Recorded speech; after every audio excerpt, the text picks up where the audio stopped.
जय श्री राधे। रामधारी गुप्ता, खंड 1, पत्रलेखन संख्या 38, गति 80 शब्द प्रति मिनट। डिक्टेशन प्रारंभ।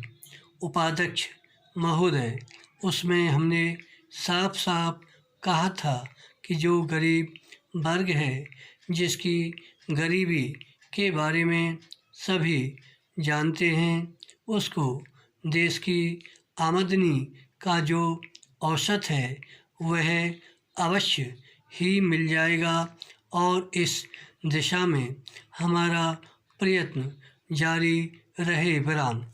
हमारा जो बजट है उसको जब तक अपनी आर्थिक व्यवस्था या अपने विचारों के अनुसार नहीं आंकेंगे, तब तक उस ध्येय की पूर्ति नहीं हो सकती।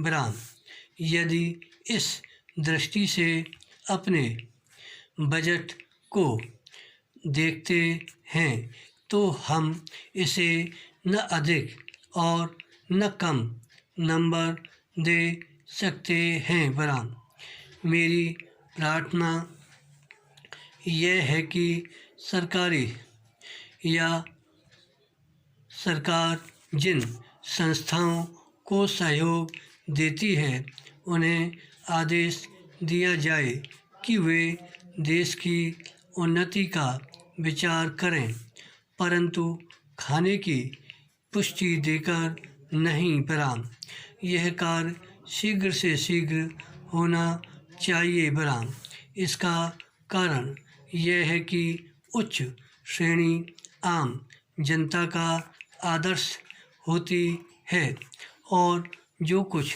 उच्च श्रेणी के लोग करते हैं उसकी नकल कनिष्ठ श्रेणी के लोग करते हैं। ब्राह्म, इसलिए यह काम पहले उच्च श्रेणी पर हो जाए तो आम जनता पर उसका प्रभाव अवश्य गहरा पड़ेगा।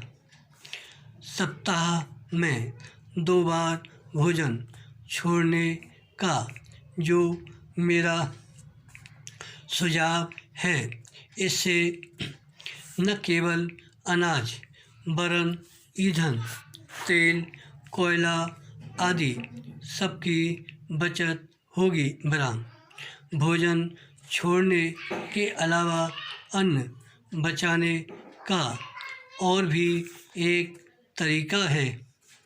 ब्राह्म, वह भी सामूहिक सामाजिक श्रेणी पर किया जा सकता है। ब्राह्म, जानते हैं कि इस देश में 10% अन्न कौन खराब करता है। ब्राह्म, कीड़े, पंछी, बंदर और बोरियां ठीक न होने से अनाज गिर जाता है और मिट्टी में मिल जाता है। ब्राह्म, यह विचारणीय है। ब्राह्म, इस प्रकार 80 लाख टन बर्बाद होने वाले अन्न को बचाया जाए तो भारत वर्ष को किसी भी देश से अन्न की भिक्षा मांगने की आवश्यकता नहीं पड़ेगी। ब्राह्म, श्रीमान, यह अपराध कबूतरों, बंदरों, कीड़ों